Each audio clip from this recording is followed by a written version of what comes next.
On est en train de parler sous l'homme de valeur. Une personne de valeur. Une personne de valeur.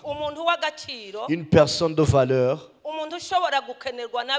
Une personne que plusieurs personnes peuvent chercher.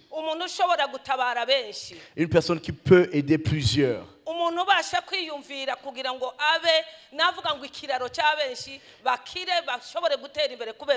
Une personne qui peut penser afin d'être un pont pour que les autres soient délivrés d'une chose grâce à lui. Je vous ai dit depuis hier que ces personnes ne sont pas nombreux. Ils sont peu et ils meurent souvent très tôt.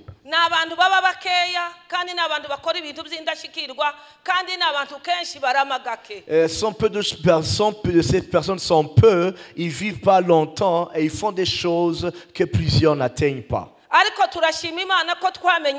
Mais nous bénissons le Seigneur que nous avons connu Dieu par Jésus-Christ. Et c'est lui qui nous aide et il fait de nous des personnes de valeur.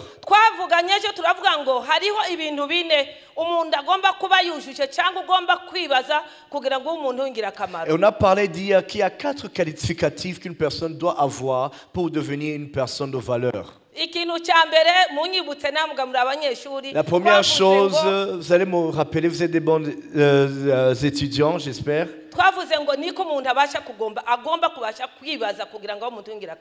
Qu'est-ce qu'une personne doit avoir pour qu'il soit une personne de valeur? Que Dieu vous bénisse. Il faut connaître ton identité d'abord. Connaître qui tu es. Connaître ce qu'il faut faire. Connaître ton appel aussi. Connaître aussi là où tu es. À ce moment-ci, toi-même tu t'organises pour devenir une personne de valeur. La deuxième chose qu'on a parlé, c'est quoi?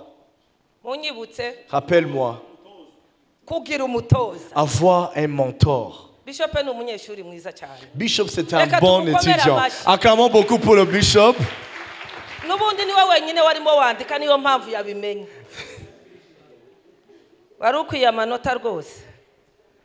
On te devait te noter des bonnes notes.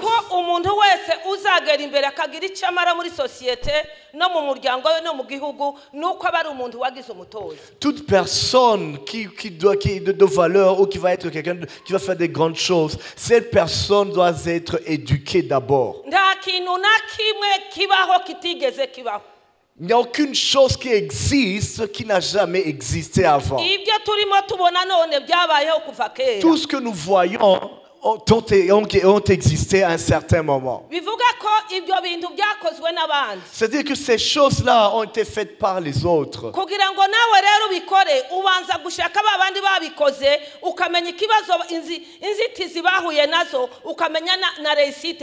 Pour toi aussi, pour le faire, il faut d'abord consulter les gens qui l'ont déjà fait afin de connaître les échecs qu'ils ont connus et les réussites qu'ils ont connues. Et ce sont des personnes qui ont de l'expérience. Et c'est lui qui va te prendre la main et te montrer la voie jusqu'à ta destinée. Ce que Dieu a préparé dans le futur, il y a des Ananias qui sont prêts à t'amener jusqu'à ta destinée. Tu ne peux pas arriver nulle part sans que tu aies quelqu'un qui t'y amène. Quoi qu'il en soit, il doit avoir un homme qui est un modèle pour toi, pour faire cette chose. Et cette personne, c'est la personne qui doit t'aider jusqu'à ce que tu atteignes ton succès. Alors, on va voir la troisième chose.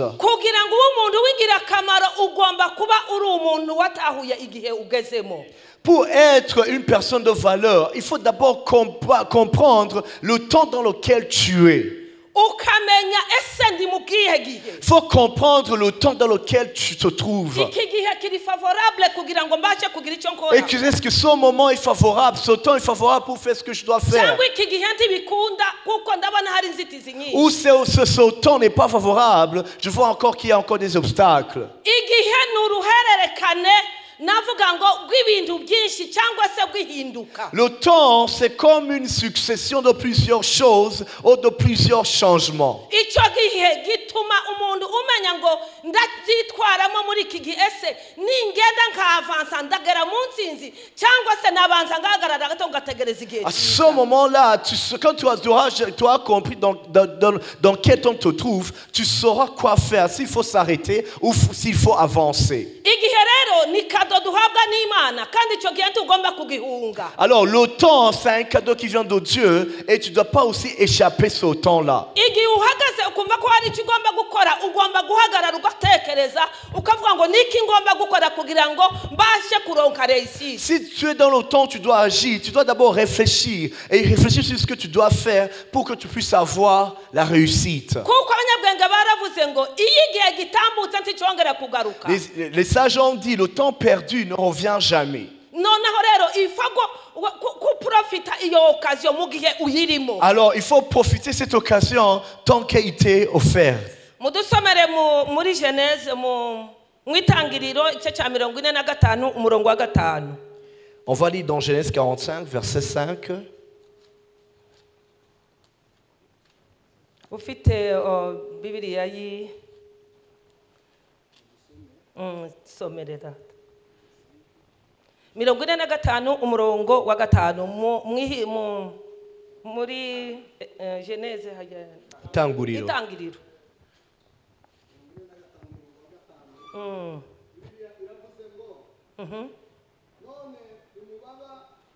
Timubabare.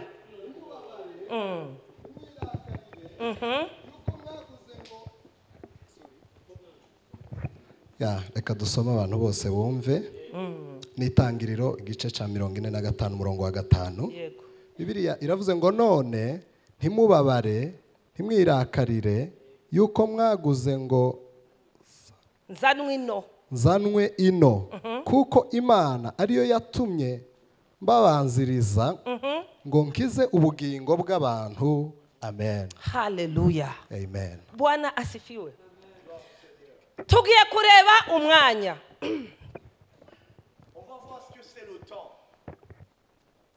Iyo hari icyo Imana igiye gukora, quand Dieu veut faire quelque chose, ibanza gutegura ibizokibanziriza. Il prépare d'abord les choses qui vont le précéder.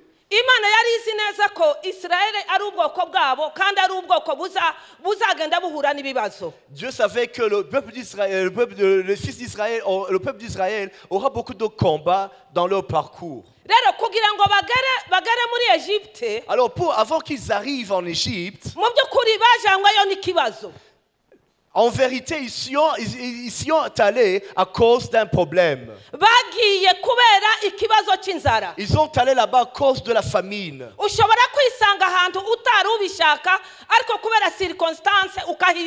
Des fois, tu peux te retrouver dans un endroit alors que tu ne voulais pas, mais c'est à cause de certaines circonstances.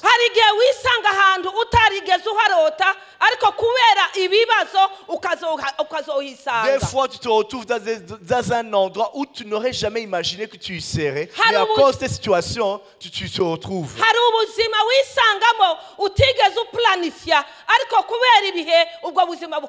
Il y a une certaine vie que tu n'as jamais planifiée, mais à cause de la vie ou des circonstances de la vie, tu te retrouves à vivre cette vie. Alors, l'Égypte a connu la faim.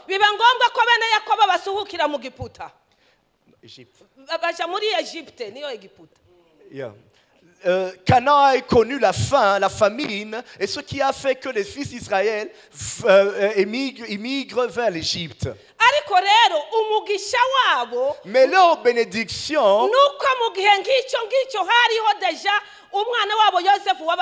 c'est que dans ce temps-ci, il y avait déjà leur fils qui était là-bas, qui les avait précédés. hari igihe hari ibintu twita ibibazo Yes, ariko certaines muri ibyo bibazo harimo inzira y'agakiza kacu. Il y a certaines choses qu'on appelle des problèmes, alors que dans ces problèmes même se cache notre rédemption. Ibintu byose ntabwo ari bibi. Toute chose n'est pas mauvaise. Niyo mpamvu Bibiliya ivuga ngo muri situation zose tuze dushima. C'est pour cela que la Bible nous dit que nous réjouissons-nous dans toutes les circonstances. Kubera mu nzira y'ikibi havukamo mu gisubizo cyiza. Pas parce que à travers une mauvaise chose, Dieu produit quelque chose de bien. Bamaze gushika muri Egypte, Lorsqu'ils sont arrivés en Égypte, mu by'ukuri bakiriwe na Yosefu ils ont été batamuzi. accueillis par Joseph sans toutefois le savoir. Ariko Yosefu yaza Mais kubamenya. Joseph, lui, il les a reconnus. Kandi agaragaza kubitaho. Et aussi s'est occupé d'eux. Kandi ashaka kugira ngo abagirire Et il les neza. a fait du bien. Ariko bamaze Mais kubitahura lorsqu'ils ont compris cela, bibatera ubwoba. ils ont été effrayés. Bamenya neza ko ari mwene wabo Et ils bagurishije. ont su que c'était leur frère qu'ils ont vendu. Bibateye ubwoba. Lorsqu'ils ils avaient la Yosefu peur, arabibona. et Joseph a remarqué cela. Amen. Amen. Hallelujah. Amen. Amaze kubona ko bagize ubwoba, Lorsqu'il a remarqué qu'ils avaient peur, arababwira ngo ntimubabare, et il les a dit, ne vous affligez pas. ngo ntimwirakarire, Ne vous affligez pas. ngo yuko mwanguze Parce que vous mukaba m'avez ndino. vendu et que je suis ici maintenant. Ngo Imana niyo yabiteye, niyo yabyemeye ko C'est biba. Dieu qui a voulu que ça se passe. Ndashaka kukubwira ngo J'aimerais te dire ceci. nta situation n'imwe ubamo Imana itazi. Il n'y a aucune situation que tu vis que Dieu ne connaît pas. Ngo Imana yarabyemeye ngo mbino, Dieu a accepté que je sois ici ngo kugira ngo nkize ubugingo bwayo. afin de sauver votre vie. Hari igihe Il y a un temps gishika qui arrive, kikagushikira ku buzima bwawe, ça t'arrive dans ta vie, ariko Imana igategura umuntu uzagufata ukuboko akagukura mais muri Dieu iyo prépare situation. déjà une personne qui va te tirer de cette situation. Ba Yosefu bariho mu buzima bw'umuntu kugira ngo bakugirire akamaro mu gihe Et gikwiye. Joseph existe dans la vie d'une personne pour qu'il te sauve dans un certain moment. Niryo jambo umukozi w'Imana yari amaze kutubwiraho. C'est ce que le serviteur de Dieu nous avait déjà dit. Nehemiya we yatahuye amenya igihe, Néhémie, lui, il a compris les temps. aja muri archive, Il est entré dans les archives. atangira gusoma ubuhanuzi Il bw'igihe a commencé bazosubira iwabo. à regarder les prophéties qui Agiye parlaient de leur gusoma, retour. Lorsqu'il a regardé, asanga igihe il a kirageze. trouvé que le temps était déjà Aravuga arrivé. ngo ngomba gusaba recommandation nkagenda ngasubira iwacu kuko igihe cyashitse. Alors il s'est dit, je vais demander une recommandation de retourner chez nous parce que le temps est arrivé. Iyo igihe cyashitse amazi aza yironderera inzira. Quand le temps est arrivé, l'eau cherche sa propre voie. Iyo igihe cyashitse bavuga bataintervena, Imana yavuze ngo biraba biraba. Quand le temps est arrivé, qu'ils le disent ou qu'ils le ferment, on s'en fout, Dieu va ouvrir. Igihe Le temps kiza gituma ushika mu bisubizo utigeze wiyumvira utaplanifiye. fait que tu entres dans les réponses que le Seigneur a déjà préparées pour toi, que tu ne t'es jamais imaginé. Igihe kiza kiguhindura izina, Le temps change même ton nom. ariko ntukababazwa no guhindurirwa izina n'ibihe. Mais n'aie pas peur, ne t'afflige pas, parce que les circonstances ont changé ton nom Ariko buri aussi. gihe uza uvuga ngo hari igihe kizaba cyiza. Mais à chaque fois, dis-toi, un jour les temps vont changer à ma Ndashobora faveur. kugira akamaro mu gihe nk'icyo ngicyo À un ntaramenya. certain moment, je serai quelqu'un qui va être une bénédiction pour plusieurs, même si je ne connais pas encore ce temps-là. Rero Imana yacu ni Imana y'ibihe, Alors notre Dieu, c'est un Dieu de temps. kandi ni umugenga w'ibihe. Et c'est lui le maître des temps. Iyo Imana iri mu ruhande rwacu, Quand Dieu est de notre côté, ntabwo ibihe byadutera ubwoba. le temps ne peut pas nous effrayer. Abanyabwenge muri psychology baravuze ngo Et les psychologues ont dit, hari ikintu bita ngo loi de contraste, il y a la loi de contraste. ngo après le bon moment c'est la pluie, Le mauvais moment. le mauvais moment. Nyuma y'ibihe bibi haza ibihe byiza. N'igihe cy'ibihe byiza uza witegura ko ugiye kwinjira mu bihe bibi. Même un jour, quand tu te vois te retrouver dans un bon temps, sache que le temps qui va suivre, ce sera un mauvais temps. Buri gihe iyo ni cycle iba ku mwana w'umuntu. Ça, c'est un cycle qui se passe dans la vie d'une personne. Iyo bagukomeye amashyi menshi uza witegura ngo ejo Quand t'as bazokuyomoza. acclamé, sache que demain, on va te jeter les pierres. Si on te jette les pierres aujourd'hui, sache que demain on va t'acclamer. C'est la loi qui est comme ça.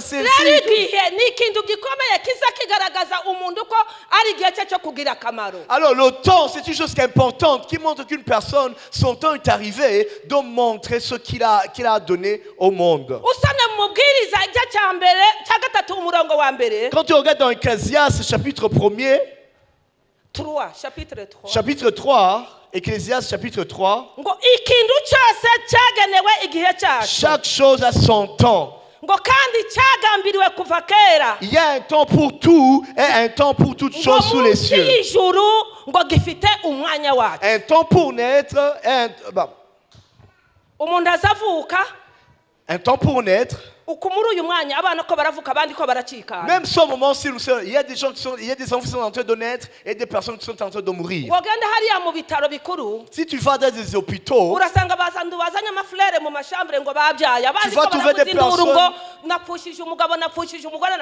tu vas trouver des personnes qui amènent des fleurs pour les femmes qui ont accouché et d'autres personnes qui sont en train de crier parce qu'ils ont perdu les leurs.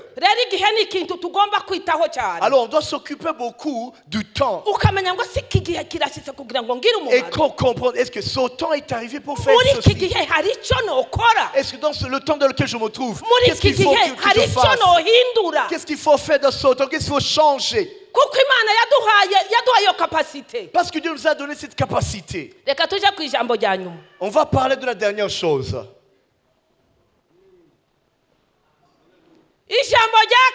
La quatrième chose, tu dois connaître ou savoir le potentiel en toi. Alléluia. Alléluia.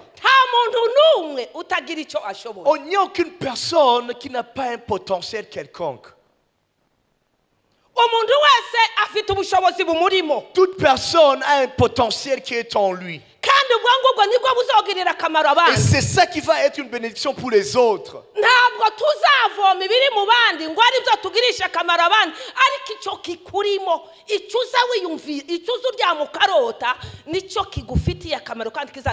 Tu ne vas pas prendre les choses, le potentiel des autres pour être une bénédiction. Mais la chose, ce potentiel qui est en toi déjà, c'est celui que tu dois utiliser pour être une bénédiction pour plusieurs. On va aller dans 1 Samuel chapitre 17. Verset 34 à 37. 1 Samuel 17, 34 à 37.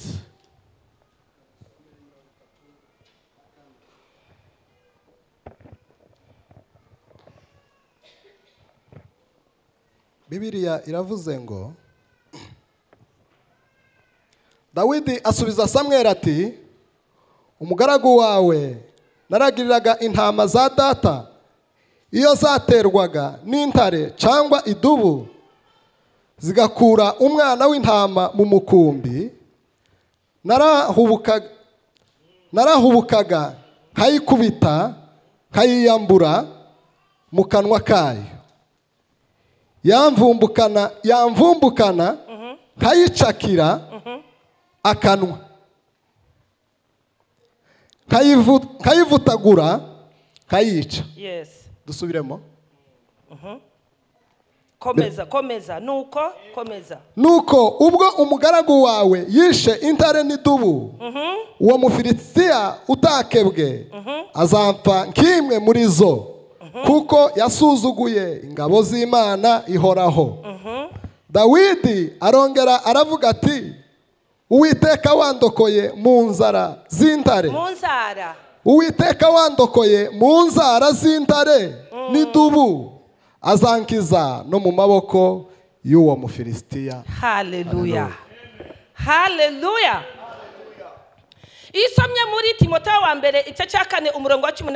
Quand tu lis dans 1 Timothée chapitre 4 verset 12, tu verras où Paul a dit à Timothée, il lui a exhorté de corriger parce qu'il lui avait instauré dans le ministère étant très jeune. Et il lui a dit, mon fils Timothée, que personne ne méprise ta jeunesse.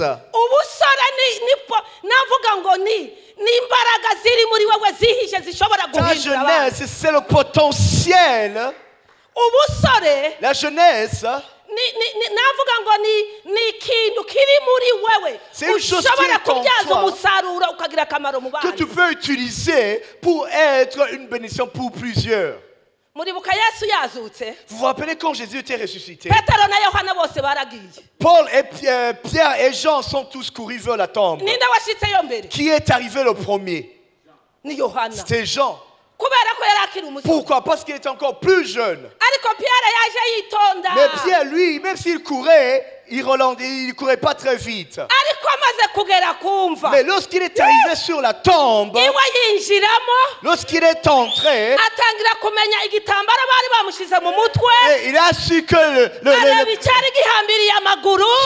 le tissu que l'on veut porter à Jésus, c'est-à-dire que les sages, eux, comprennent, mais les jeunes, eux, courent vite à cause de la puissance divine. Alors Paul a dit à Timothée, mon fils, que personne ne méprise ta jeunesse. Ça, c'est le potentiel dans lequel que tu as jeune, qui peut faire de toi une bénédiction pour plusieurs. Alléluia. Alléluia. On a parlé d'un serviteur de Dieu, David. David, c'était juste un berger.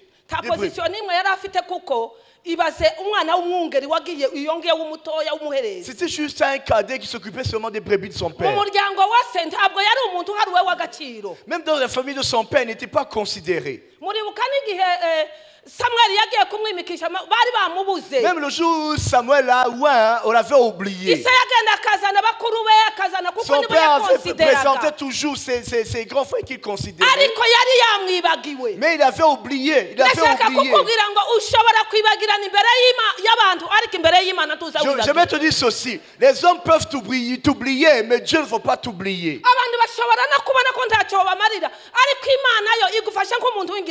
Les gens, les personnes peuvent ne pas te considérer, mais Dieu, lui, il sait que tu es une personne de très importante.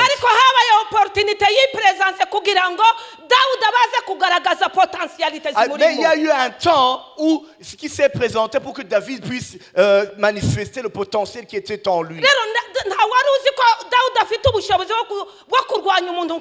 Personne ne savait que David avait en lui le potentiel de vaincre un homme comme Goliath. C'est pour, même la preuve, c'est qu'on n'avait même pas emmené sur le champ de bataille.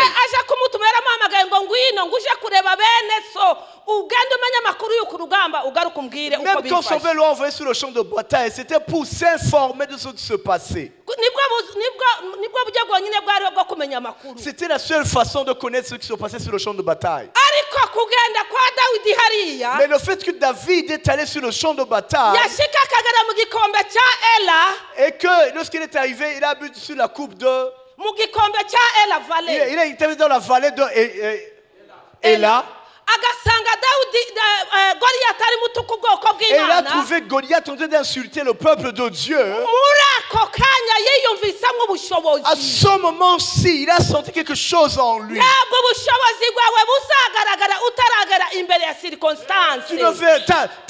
Ton potentiel ou la chose que Dieu a mis en toi ne se manifestera jamais.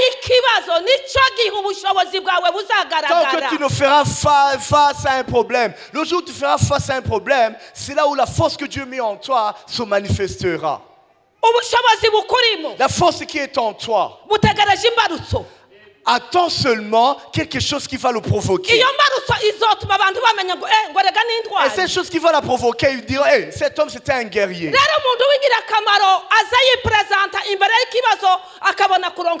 Alors une personne de valeur se présente devant un problème et trouve la réponse ou une solution à son problème. Quand David est arrivé, Goliath s'est levé. Il a commencé à insulter le peuple de Dieu et leur Dieu aussi. Laisse-moi vous dire. Laisse-le nous insulter comme ils veulent. Mais lorsqu'ils vont toucher Dieu, lorsqu'ils vont toucher ton Dieu, montre-leur que cela c'est un point, c'est une ligne rouge qu'il ne faut pas dépasser. Parce que Dieu en nous, c'est celui qui nous donne la valeur que nous avons. Partout où nous sommes, ce qui nous donne la valeur, c'est notre Dieu seulement. Parce que devant les hommes, on ne les plaît pas, ils ne nous aiment pas. Ils ne nous désirent pas. Ils peuvent même te haïr. Ils peuvent même souhaiter du mal. Mais je vais te dire ceci. Devant les yeux de Dieu, tu es quelqu'un de valeur. Et Dieu voit en toi un vaillant héros. Et David a entendu cela et il ne s'est pas retenu. Alors il s'est dit à ce moment-là, je ne peux pas me retenir. Je dois faire quelque chose. Ce qui est en moi, je dois le manifester. aya makuru yarimo yabwira Sauli umwami amubwiye ngo ntushobora kugwana n'uriya n'abafite experience baharananiwe. Quand il disait cela au roi Saul, le roi Saul lui a dit, Saül lui a dit, tu ne vas pas te battre avec cet homme. Même nos vaillants soldats n'ont pas pu faire face à lui. La première chose qu'il faut, tu es un enfant. La deuxième chose, c'est que tu n'as même pas d'expérience sur le champ de bataille. Goliath, lui, c'est un homme, c'est un géant, il a beaucoup d'expérience. C'est un géant qui est habitué au combat. Mais toi, tu n'as pas d'expérience. Il lui a dit, il a commencé à lui dire son parcours, ce qu'il a vécu. Gloire au Seigneur. La force qui a fait que tu as pu vaincre les choses auxquelles tu as vaincu, faire aussi que tu puisses vaincre cette chose qui est devant toi. Alors il a pensé en lui. Il a dit, le lion venait pour prendre mes brebis. Mais je les arrachais, je les écrasais.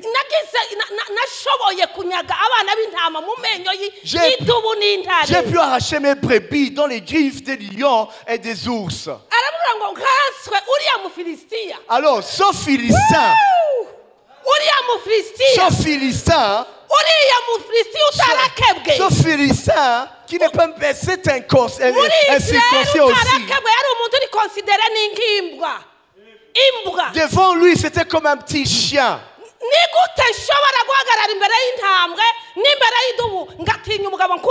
Comment est-ce que je peux faire face à un lion, un ours et avoir peur de cet homme? Il y a des fois où nous nous humilions face aux choses qu'on ne devait pas s'humilier. Mais on doit comprendre le potentiel qui agit en nous. C'est pour ça que je vous ai dit d'abord, il faut d'abord te connaître ton identité. Quand tu es avec Jésus-Christ et que tu sais qui tu es, et que tu sens qu'il est en toi, dans tous les membres de ton corps, rien ne peut te faire peur. Gloire au Seigneur. Gloire au Seigneur. Moi, j'ai travaillé à Mutoyi. C'était à Gitega. J'avais passé 7 ans là-bas. J'étais un enseignant. Quand la crise de 93 est arrivée, on nous a amenés pour nous tuer. J'avais 2 enfants. Et on nous a amenés pour nous tuer sur la rivière Ruvubu. On était 14 Congolais. Il y avait aussi des enfants, les femmes et nos enfants aussi. Certains étaient venus de Ruyigi, d'autre part, ils sont venus me trouver là où je vivais.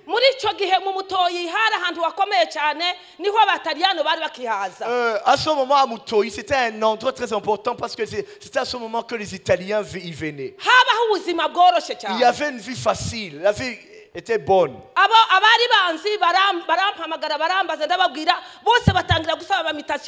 Ceux qui me connaissaient ont commencé à m'appeler, ils ont commencé à demander des mutations afin de venir là où j'étais. Alors la crise s'est passée alors que nous étions avec eux. Ils sont venus, nous sont sortis de la maison. Avant de nous sortir de la maison, j'ai senti dans mon cœur comme une voix. Est-ce que tu n'as pas de promesse? Tu penses que vous allez mourir comme ça alors que vous avez des promesses? Et je les ai demandé, est-ce que vous n'avez pas des promesses? On a commencé à parler. L'un des hommes a dit, je viens de me rappeler les promesses que le Seigneur m'a données. L'autre a dit, je me rappelle de ce que Dieu m'a dit. Une autre femme a dit, je me rappelle de ce que Dieu m'a dit. Et moi, je dit aussi, moi aussi, je me rappelle ce que le Seigneur a dit. Et je me suis rappelé de cela quand j'étais à la toilette. Et quand je suis arrivé, et je les ai dit, ne crains rien. Alors si Dieu a parlé quelque chose sur nous, on ne va pas mourir. On n'a pas commis un péché. On n'avait même pas de mauvaises intentions. Ce qui nous a amenés ici, c'était juste pour éduquer leurs enfants. Alors on va prier. On a prié. Après avoir prié, on nous a dit ouvrez directement, rapidement, parce qu'on était nous tous nous étions dans un même endroit. On vivait dans une grande maison qui n'avait que des vitres, même les portes et les fenêtres étaient en vitre. Et c'est moi qui avais demandé cette maison. Et on a refusé d'abord d'ouvrir. Et ils ont commencé à briser les vitres avec leurs machettes. Et je les ai dit, mes amis qui étaient avec moi, vu qu'ils vont commencer à briser, ils vont nous massacrer. Alors on va ouvrir. Et je les ai dit, arrêtez de briser les vitres de telle personne, je vais vous ouvrir la porte. Et j'ai ouvert la porte. Et ils ont dit que tout le monde sorte. On est sorti. Je portais un enfant sur mon dos. Mais non, c'est une femme qui a 2 enfants. Et on nous a amenés jusqu'à la rivière Ruvubu.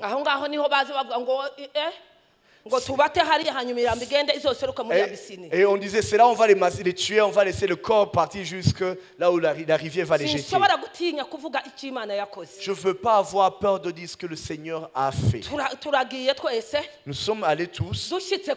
Lorsque nous étions sur la rivière, on a tué les Burundais. On était là, on voyait comment on tuait les autres Burundais. Alors qu'on était là, on attendait notre tour. Les hommes étaient dans un côté. Les 5, ils ont commencé à parler. Après, ils m'ont appelé. On m'appelait Neza. Neza, viens.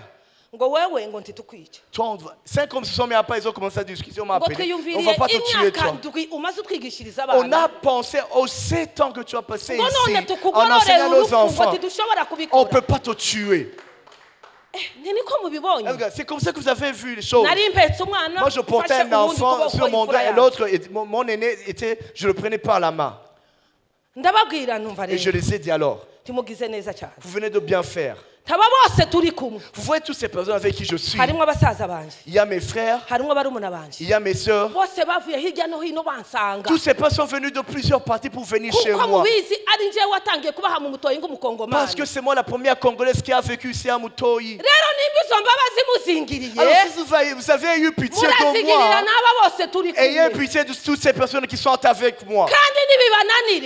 Et ça, vous allez pouvoir le faire aussi. Alors, si vous n'arrivez pas à avoir pitié d'eux, tuez-moi d'abord et vous allez les tuer après. Ils se sont consultés encore une fois. Vous savez où j'ai trouvé ce courage? Parce que je sentais, parce que j'étais avec Dieu. Et je me suis appelé, la parole qui se trouve dans les églises qui disait, vous allez passer dans le feu et vous ne serez pas brûlés. Et dans Romains 8:30, il est écrit, si Dieu est de notre côté, si Dieu est de notre côté, si Dieu est pour nous, qui va nous toucher? Et j'ai entendu plusieurs choses en moi.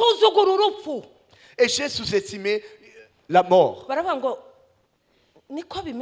Et ils m'ont demandé, et c'est ça que tu as décidé? Et j'ai dit, oui, c'est comme ça que les choses sont. Et je les ai dit, j'ai passé plusieurs années dans cet endroit. Et vous me connaissez, plusieurs de vous me connaissent. Je quittais mon travail. Là où ils buvaient de l'alcool, je leur donnais de l'argent pour boire la bière. Parce qu'à cette époque-là, une bière coûtait, je pense, 10 francs. Quand je leur donnais 50 francs, ils buvaient au moins 5 bières. Alors ils se sont encore consultés. Ils se sont dit, comment on va faire cette chose?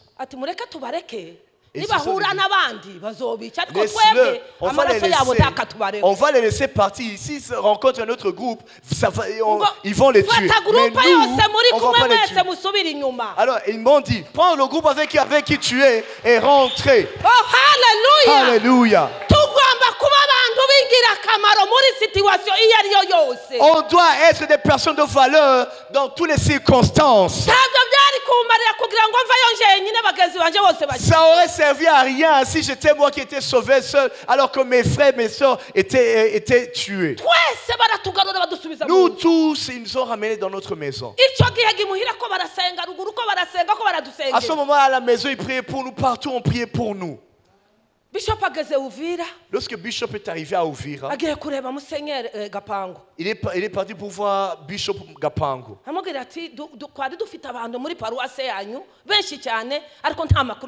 Il a dit, on avait plusieurs personnes dans votre paroisse, mais on n'a pas leurs nouvelles. Il les a demandé leur nom. Ils ont fait la liste des 14 personnes. Et l'archevêque, l'évêque Gapango, l'évêque Gapango a appelé à Bururi chez l'évêque Bududira de Bururi.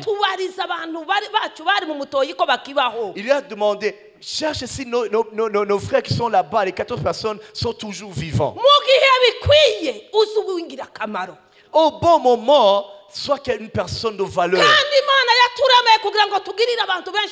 Et Dieu nous a créés afin que nous soyons une bénédiction pour plusieurs. Bududira a appelé. En peu de temps, j'ai vu le prêtre principal de cette localité qui venait nous chercher. Alors qu'avant, j'avais demandé à ce prêtre et il avait refusé de nous héberger. Alors, est-ce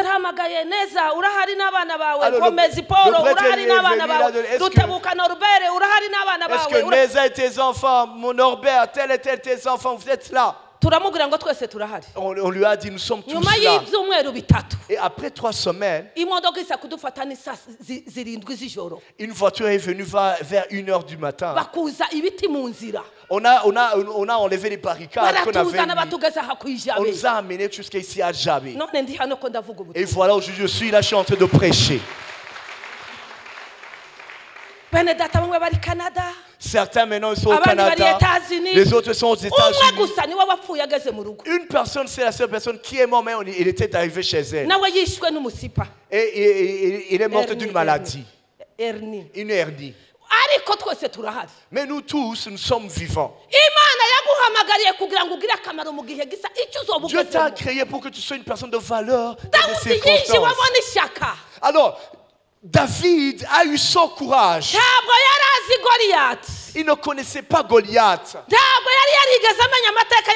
Il ne connaissait pas l'histoire de Goliath. Lui s'est dit, au moment que cette personne s'est permis d'insulter notre Dieu, il va mourir au nom du nom de Dieu, de Dieu d'Israël.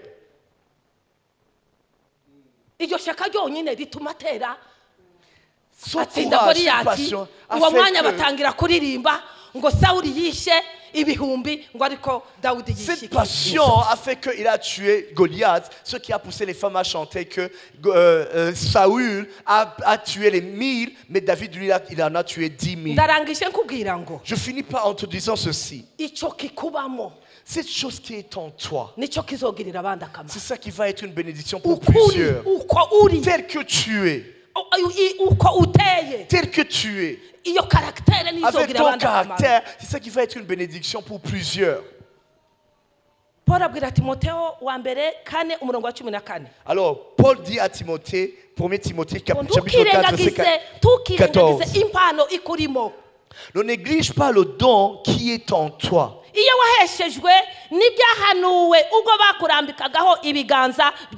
Qui t'a été donné par la prophétie avec l'imposition des mains dans l'assemblée des anciens. Le don qui est en toi, c'est ça qui fera que tu sois une personne de bénédiction à un certain moment. Sauf petit don que tu estimes, c'est ça qui va faire que tu vas les Philistins qui sont devant toi. Et tu seras une bénédiction pour plusieurs. Car Dieu nous a créé pour que nous soyons une bénédiction pour plusieurs personnes. Que Dieu vous bénisse. Que Dieu vous fasse du bien. Et soyez des personnes de valeur. Afin d'accomplir la raison pour laquelle Dieu nous a créés. Que nous mourions en étant vides de tout ce que Dieu avait mis en toi. Ne mourons pas avec les dons qui devaient être une bénédiction pour les autres. Seigneur, je te bénis. Tu es bon et tu fais du bien. Seigneur, j'insiste sur ce moment. Aide-nous à comprendre qui nous sommes, à comprendre aussi le potentiel en nous. Afin de comprendre si le temps dans lequel nous sommes, est-ce que ce qu'il faut faire. Parce que ce qui est en nous a une puissance de pouvoir d'être une bénédiction pour son monde. La raison pour laquelle nous sommes ici, c'est pour être une bénédiction pour certaines personnes. Nous te bénissons, Seigneur. C'est ainsi que nous prions au nom de Jésus. Amen, amen. Amen. Yesu abaheza. Que le Seigneur vous bénisse.